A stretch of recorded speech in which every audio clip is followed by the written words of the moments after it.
Shalom, shalom, shalom, and peace unto the whole house of Yahusha and unto the strangers and the foreigners who are found within our gates. I want to welcome everyone back again for another scripture study. Of course, I am Yahusha Yahu. I am your host this evening as we dive, nesty, plunge into the word of Yahuwah so that we may get understanding that he, through his set apart Ruach, will make us wise and give unto us wisdom. Amen. Real quick before we dive into this scripture study, let us open up as always with a quick prayer. Father Yahuwah, humbly I pray that with this scripture study you will give us understanding, discernment, that we may understand your word and apply it to our lives. There are many hidden things out there in the world, as with the evil one who has taken away things that we need for you to answer and solve for us as it pertains to your word. Father, I ask you humbly that you would allow us, the hearers, readers, and doers of your word, to be receptive to what your word has to offer. And finally, Master, I pray that you would open up the windows of the Shamayim and pour upon us a blessing that we, the hearers, readers, and doers of your word, won't have room to receive. I pray that there is absolutely none of me and all of you. It is in the mighty name of Yahusha, I pray, Basham, Yahusha, Amen. Mashbacha, this particular scripture study is coming off of the heels, or coming off of me experiencing something that was hidden in my life. Now, the title that I'm going to use for this scripture study is going to be The Trial of Man. And I want to say that, again, I did not come up with this. It was given unto me by Yahuwah as I felt his set apart Ruach speak within me. And the trial of man came out. So that's what we're going to call this scripture study this evening. The Trial of Man, Part 1, Opening Statements. Now, I want everyone to also be apprised of this coming Shabbat, February 18th, is in fact the beginning of the 12th scriptural month. So if you have a shofar, please let it sound. I hope that your families are safe. I hope that your children are safe and everyone is in good health. Now, the Trial of Man, Part 1, Opening Statements, is coming out of the book of Ayub. Amen. Now, as it pertains to the book of Ayub, the book of Job, let me say that I have indeed read this book from chapter 1 all the way to the last chapter. But I didn't read the book of Job, the book of Ayub. And if you understand what I mean by that, is just that sometimes we'll do something repetitiously, but there comes a time where we're going to be doing that one thing repetitiously and learn something new that we didn't know that we could learn doing the same thing over and over and over again. And this is where the Most High Yahuwah comes in and reveal things that were hidden within us to, I would say, bring it up out of us so that it does not cause any problems down the line. Amen. And see, the book of Ayub, the book of Job, in my opinion, does read like a court case. And that's why I'm thankful for the title, The Trial of Man, Part 1, Opening Statements. Because Ayub, Job, is in fact, I would say, on trial. When we go over to chapter 13, verses 1 through 4, I want you to specifically look at verse 3. And it reads, "Surely I will speak to the Almighty, and I desire to reason with Yahuwah. Amen. He says, surely I will speak to the Almighty. I will present my case to him. Ayub desires to reason with Yahuwah because of his affliction. Now that's our main scripture coming from chapter 13, verses 1 through 4. Let us read real quick. I want to get all of them up in there. Beginning at verse 1. Lo, my eyes have seen all this. My ears have heard and understood it. What you know, the same do I know also. He's talking to his three friends who came to console him. We're going to get much more context on that in just a minute. I am not inferior to you. And our main scripture, as I just said, comes from verse 3. Surely I will speak to the Almighty. I will present my case to him. And I desire to reason with Yahuwah. But speaking of his three friends, of whom I'm going to talk to as we progress in this scripture study, verse 4 says, but you are forgers of lies. You are physicians of no value. Amen. Now, let us get context for this entire scripture study. And we're going to, of course, begin with Ayub, Job, chapter 1, verses 1 through 5. Ayub, Job, 7 sons he had, 3 daughters. Now, he was also a very rich man. Amen. Back in those days, we can look at riches of a man by what he had, such as livestock, houses, and the like. Well, Ayub had 7,000 sheep, 3,000 camel, 500 oxen, and 500 donkeys, residing in the land of Uz. And as we read in the text, Ayub was an upright and blameless man who feared Yahuwah, so much so that when his children would feast, he would rise early in the morning to burn a burnt offering unto Yahuwah to purify his children after they feasted, just in case they offended or sinned against Yahuwah during their feasting. If anything, we can see that Ayub Job was attentive to the order of his house, amen, to make sure that it was in line with the will of Yahuwah. Again, that is coming out of Ayub Job chapter 1, verses 1 through 5. Now, when we get into verses 6 through 12 of chapter 1, this is where we find that there was a wager between the evil one and Yahuwah. Let us read real quick. Chapter 1, verses 6 through 12. Now there was a day when the sons of Yahuwah came to present themselves before Yahuwah, and Hashatan also among them did he come. And Yahuwah said unto Hashatan, where did you come from? Then Hashatan answered Yahuwah and said, from going back and forth in the earth, and from walking down and in it. And Yahuwah said unto Hashatan. Now, of course, the previous scripture is talking about the evil one not really having anything to do. I guess you can say he was kind of bored.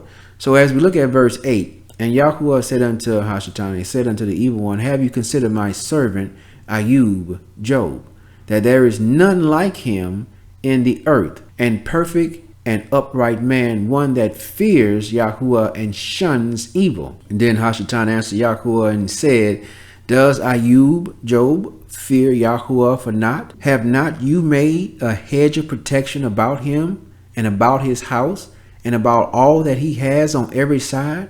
You have blessed the work of his hands, and his substance is increased in the land.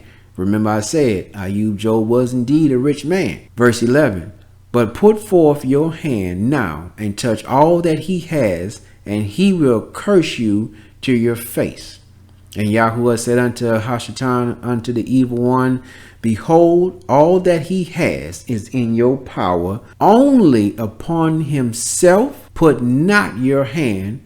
So the evil one went forth from the presence of Yahuwah. Now see that last verse, verse 12, Yahuwah said, all that Ayub Job has is in your power to afflict or to touch or to do what you will. But you better not put your hand on his person. Do not touch him, meaning don't kill him. Now see, that is where I can be thankful unto Yahuwah. I can jump for joy. I can shout. I don't care who hears me. I don't care who is looking, because I will not ever be ashamed of my Alua. I will not ever be ashamed of Yahuwah, because I know just from that passage alone, the evil one, he has to get permission. He cannot act on his own. Did not Yahuwah say unto you that I give you the authority to tread upon serpents and dragons? Amen. You've got to take this scripture, chapter 1, verse 12 of the book of Ayub, book of Job, and flaunt that word and let everybody know, let all of these people know that he can't touch me. He has to get permission. So as long as you are doing the things that Yahuwah loves, know that you are under his wing of protection, and the evil one can't do anything about it. So let us continue on with this scripture. Okay, so now we know, we have some context. There was a wager placed between Yahuwah and the evil one. And I want to also draw your attention to verse 11, where Yahuwah says, put forth your hand and touch all that he has, and he will curse you to your face. Do you see that? Yahuwah says he will curse you to your face. Now this is the Most High Yahuwah, the first and the last, the beginning and end, the Aleph and the Thu. He did not say, I guess he will curse you to your face. I think he will curse. No, he said he will curse you to your face. And it does not seem to be comprehended or even considered by the evil one, that even when he left the presence of Yahuwah to do the deed, he did not grasp what was said to him. So that kind of made what the evil one did unto Ayub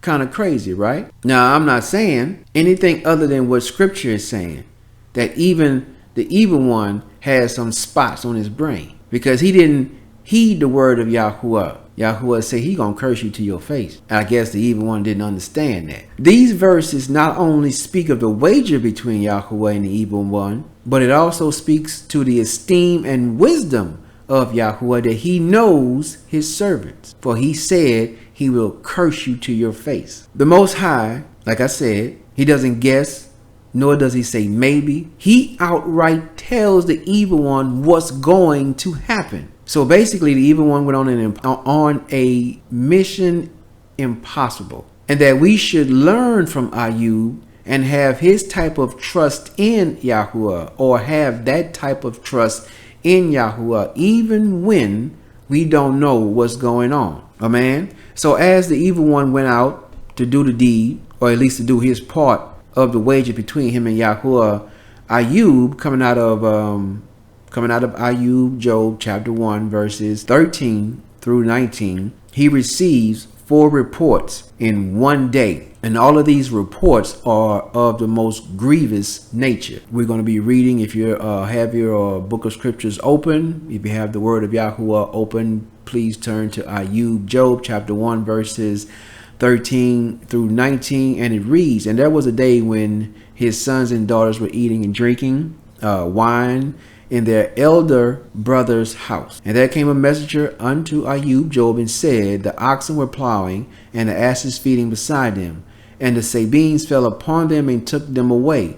Yea, they slew the servants with the edge of the sword, and I only am escaped alone to tell you. Verse 16, while the first messenger was speaking, there came another and said, the fire of Yahuwah is fallen from the Shamayim, from heaven. Now I want you to keep verse 16 in the back of your head, because the second messenger, just in my humble opinion, seems to be blaming Yahuwah. So he has already planted that seed within the mind of Ayub, Job, that the fire of Yahuwah did come down from the heavens, from the Shamayim, and has burned up the sheep and the servants and consumed them, and I only am escaped alone to tell you. That was the second servant. Let us go on to verse 17. While he was yet speaking, there came also another. This is the third servant,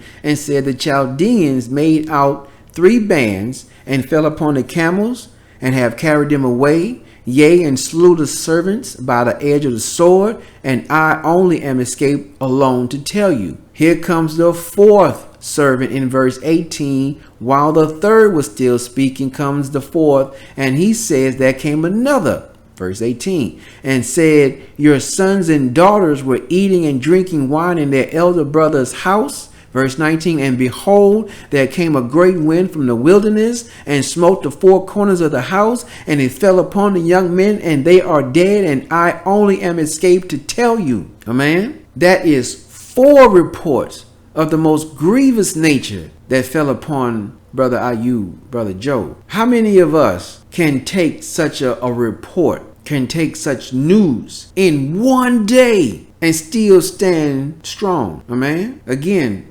we should learn from the Amunah, the faith, the belief of Ayub, Job, in Yahuwah.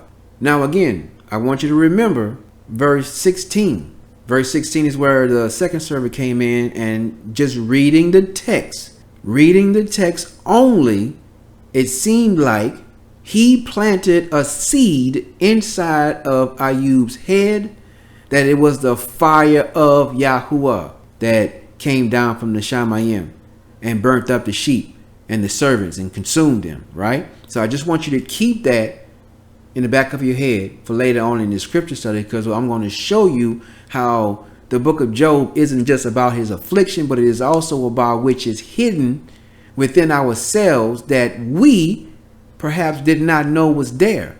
Amen. We're going to look at the grief that Ayub had to go through. We're going to look at the grief of Job, and again, 4 reports. His livestock is gone. His children were killed. Grief unimaginable. Amen. Again, we find that in Ayub, Job 1 verses 20 through 22. Where the grief of Ayub is just all over the place. Let us read real quick. Then Ayub, Job arose and rent his mantle, and shaved his head, and fell down upon the ground and worshipped. This man is going through all kinds of hell, but he fell to the ground and he worshipped and said, naked came I out of my mother's womb, and naked shall I return. Yahuwah gave, and Yahuwah takes away. Blessed be the name of Yahuwah. In all this, verse 22, Ayub, Job sinned not, nor did he blame Yahuwah foolishly. Amen. Now I said, keep verse 16 in the back of your mind, because in verse 22, it says that he did not blame Yahuwah foolishly. But again, I am saying we're going to read scripture. We're going to see what it says about what is hidden inside of us, or at least we're going to see what was hidden inside of Ayub. Now, in all of Ayub, Job's grief, he did not turn aside from praising and worship Yahuwah. Sometimes while in our troubles, we will try to find a way out. And most times that way out lands us into sin. And I can attest to that. I know how it feels. It hurts, the pain it does. No lie. And all we will think of is, when will it stop? But again, we can learn from Ayub, from Job, because he didn't allow his affliction to cause him to sin against Yahuwah. But we will see from the text that drew him closer to Yahuwah. For everything that he was going through, it drew him closer to Yahuwah. For what did he say? Chapter 1, verses 20 through 22. Naked did I come out of my mother's womb. Naked shall I return. Yahuwah gives and he takes away. Blessed be the name of Yahuwah. Now again, also keep in mind that Ayub, Job still does not know, has no clue of the wager between the evil one and Yahuwah. So as I was saying, in all of his affliction, this drew him closer to Yahuwah. Amen. Now, think about this from this perspective as we just let us jump over real quick over to the renewed covenant with the Mashiach Yahusha. In the book of Uriah, Luke chapter 16, verses 19 through 31. This is talking about the rich man and Lazarus. And there's another account of another rich man coming out of Matthew chapter 19, verses 21 and 23.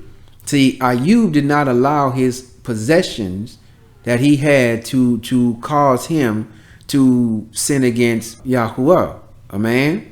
But when it speaks of these two rich men, they would not give up their possessions, especially the one in Matthew 19, 21 through 23, whereas Yahusha told him to sell all your possessions and follow me, and the man was grieving because of he did not want to sell his possessions. Man, some of us have an uncanny lock on the things we have been allowed to obtain, and when they're gone, or if we lose them, for some the world ends. But notice, Yahusha said to the rich man he encountered that if you were to sell all your possessions, then he would have treasure in the Shamayim.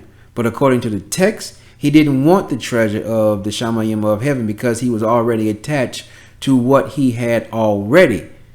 Amen. This is yet another time where we can look at we should not be attached to the things of this world, for they all will pass away. And that also brings up an interesting point of who is controlling who.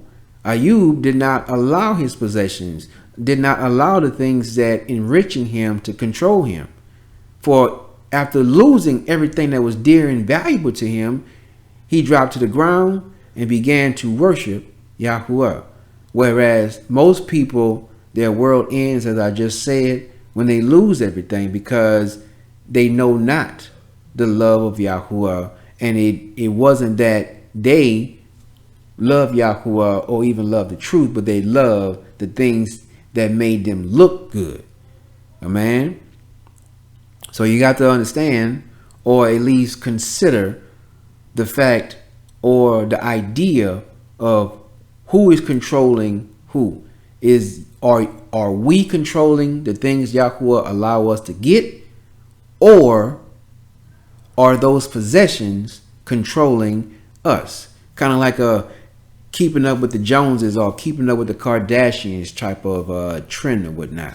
Man, so when we look at this first affliction from the evil one unto Ayub, we see that again the Most High Yahuwah, his word is true. Amen. He told the evil one that you are going to go and put your hand to everything Ayub, Job has, and he is going to curse you to your face. Did not Ayub, Job cursed the evil one to his face when the evil one did in fact touch everything that was in Ayub, Job's possession, and yet what he did was he fell to the ground and he began to worship Yahuwah. He began to love on Yahuwah, only to say that naked did I come from my mother's womb, naked shall I return.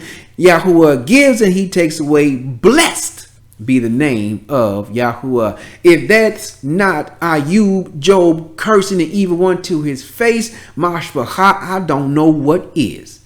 And if you know better than I, then please inform me, because Ayub, the brother, did indeed tell that so-and-so to get on about your way. Man, so let us continue. We're getting into the thick of things now. We're getting into the thick of it. The evil one goes before Yahuwah a second time. Yes, sir. He went before Yahuwah a second time, and that can be found in Ayub, Job chapter 2, verses 2 through 10. This time, Yahuwah tells the evil one he can put his hand upon his skin and afflict Ayub, Job. And again, Yahuwah states that Ayub, Job will curse the evil one to his face. Now we already seen, well, not seen, let us understand fully that Yahuwah has a batting average, I don't know, what would we call it? Eternity by eternity. Man, what's another baseball analogy? Batting 100 for 100. He doesn't miss. So he tells the evil one, got to repeat this, he tells the evil one to go ahead and put your hand upon his skin and afflict Ayub. And Yahuwah says again, he's going to curse you to your face. And it's at this time, Ayub, Job, his wife tells him that he should curse Yahuwah and die. Now, let me stop right there. Because does this not speak to who we choose as a husband or a wife? In Ayub, Job chapter 2, verse 10, Ayub speaks and says, you speak as one of a foolish woman would speak. What? Shall we receive good at the hand of Yahuwah? And shall we not receive evil? In all this, did not Ayub, Job sin with his lips? This speaks to whom we are with as far as husband and wife together. Amen. We should be seeking Yahuwah in order to know whom he has already created for us, as far as who is going to be that husband's wife and who is going to be that wife's husband. Amen. Again, his wife comes to him and say, you need to curse Yahuwah and die. What kind of love is that? And a witness unto Ayub, Job chapter 2, verse 10, as he says, his wife spoke as a foolish woman. And he also said that we receive good at the hands of Yahuwah. Shall we not receive evil?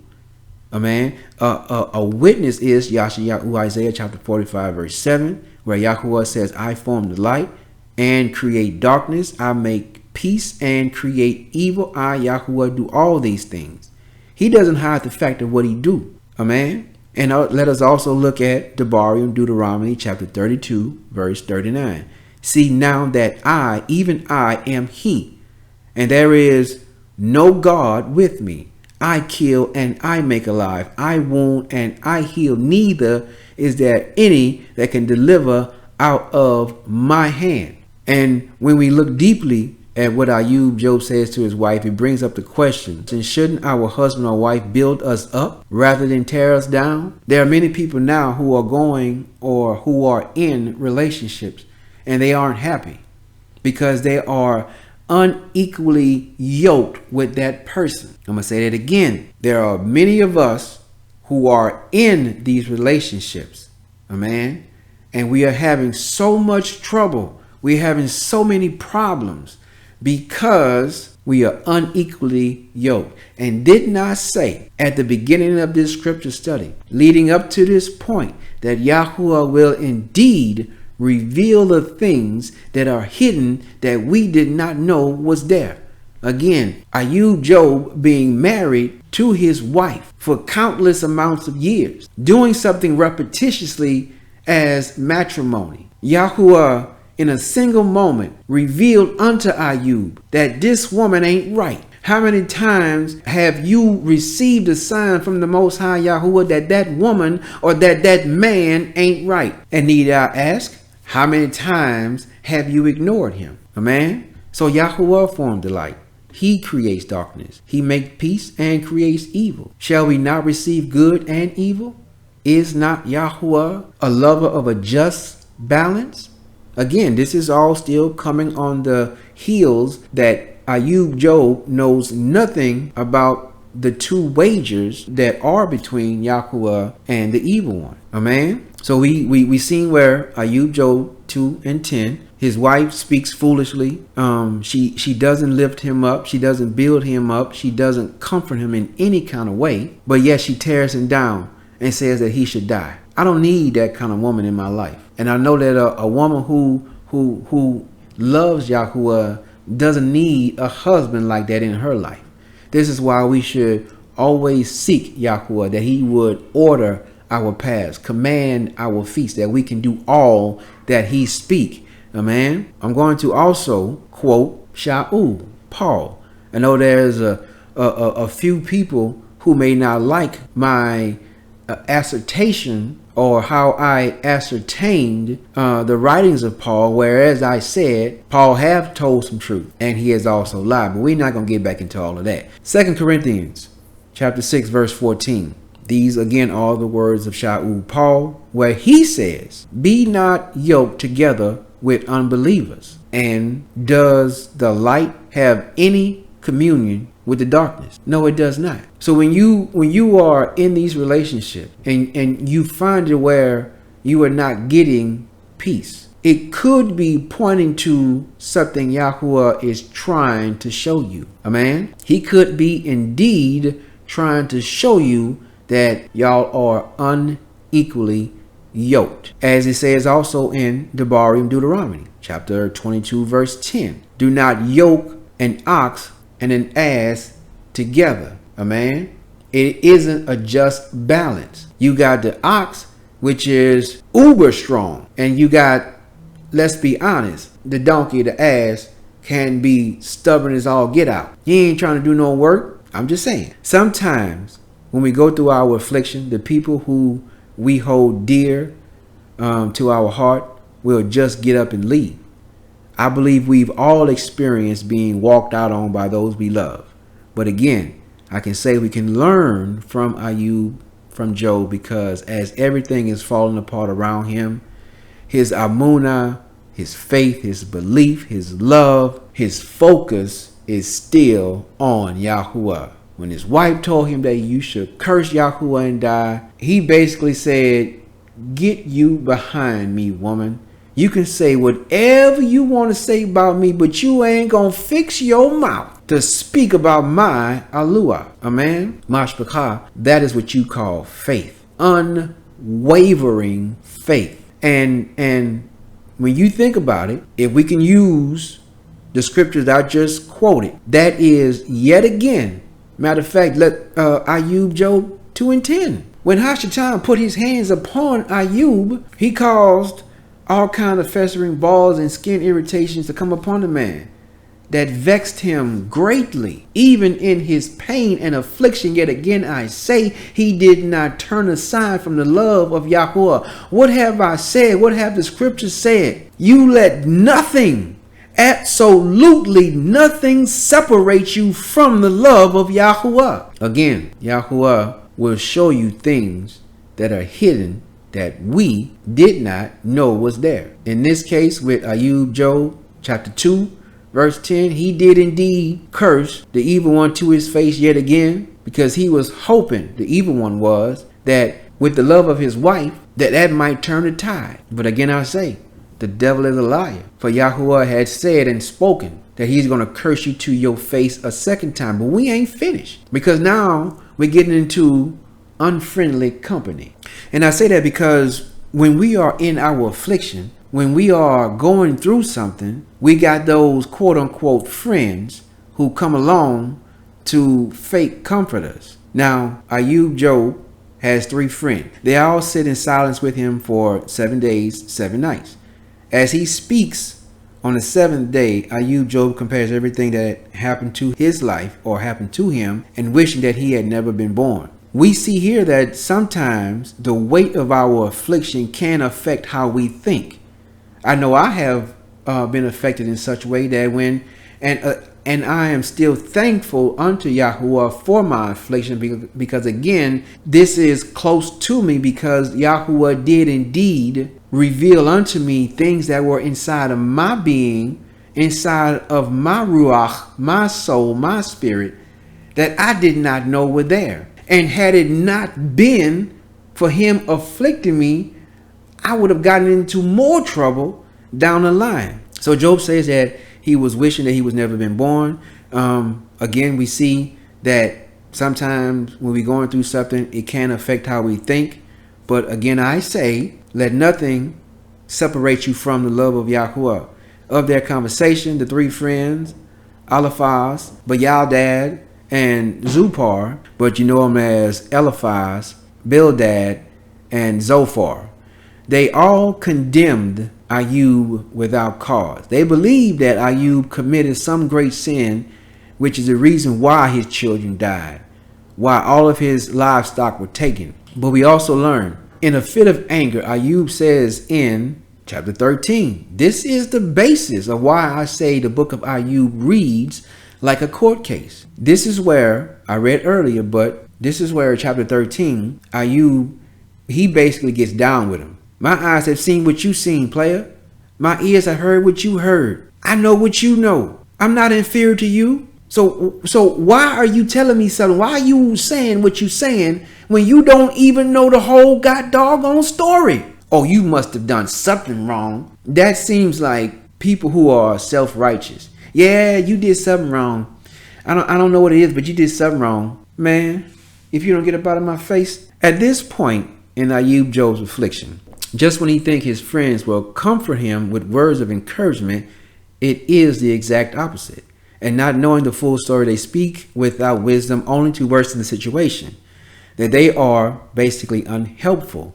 How many times have we all had friends in our lives who are indeed unhelpful? How many times have someone said something to you only to make matters worse? Amen. How many times have that happened? That's why I'm thankful immensely because of Yahuwah. During my affliction, he put people in my life that were encouraging, that had a good word, that cheered me on, that I could cry to. I had one commenter say something that touched me in a deep way. And it's all about the back and forth between walking the truth of Yahuwah and the aspect of religion, where some people will say that they know from a self-righteous standpoint that your prayers aren't being answered because you are not believing. How do you know that? Are you sitting by the Most High Yahuwah, hearing the prayers come up to him from us, then coming back down here and saying that, nope, he didn't hear your prayer? Unhelpful friend. Amen.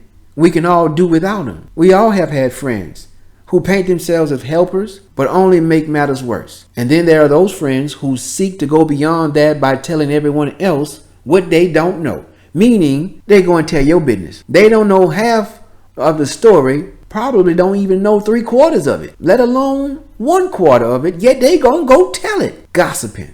Girl, you know what happened to Job, huh? You know what happened to Alicia, huh? Girl, what happened? I say right now, please be quiet. If you cannot say anything nice, don't say anything at all. There are those who aren't as helpful as they make themselves out to be. They won't help you, or they will make matters worse. This can be seen as a person, or this can be seen as a reason why some people have a small group of friends who they associate with and it goes no further. Then there's also a reason why many of us may look at other people and be like, I know them, but we hesitate on calling people our friend. Amen. Because to me, the word friend means a lot. I have a friend right now, as it stands to this very minute. Haven't talked to him in about 3-4 months, but I guarantee you, I call him up right now.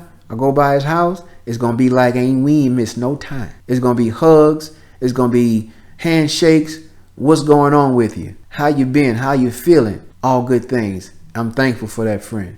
I got 2 more like that. I'm thankful to Yahuwah for them. This also speaks to having the full story. As I just said, people would tell your business and not have the full story, creating more chaos because they speaking on things they don't know. As I said previously in another scripture study, let the set apart Ruach lead. We cannot know the full name of Yahuwah and Yahusha and not speak his word. If we're going to speak his word, we must also speak his name. If we're going to speak his name, we should let ourselves decrease so that he can increase. That's called humility. Because many people are going to get on this walk and they're going to read things and they're going to be of their own mind about it, of their own understanding, only to become self-righteous in order to try and condemn someone else, having not fully comprehended the word of Yahuwah. This is why I say unto all of you, in every scripture study discerning the word of Yahuwah I do, may a swift reprimand come upon me. If I come in the name of Yahuwah in error, let me be corrected. Amen. Again, we cannot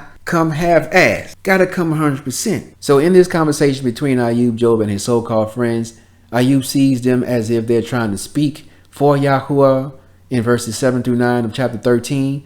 And because he sees that aspect of them, he even tells them that in verse 5, that your wisdom would be profound if you would just be quiet.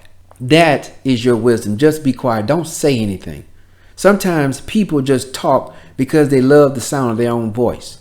And in verse 10 of chapter 13, Ayub lets them know that Yahuwah will reprove them for their idle words. And what did Yahusha say in Matthew chapter 12, verse 36?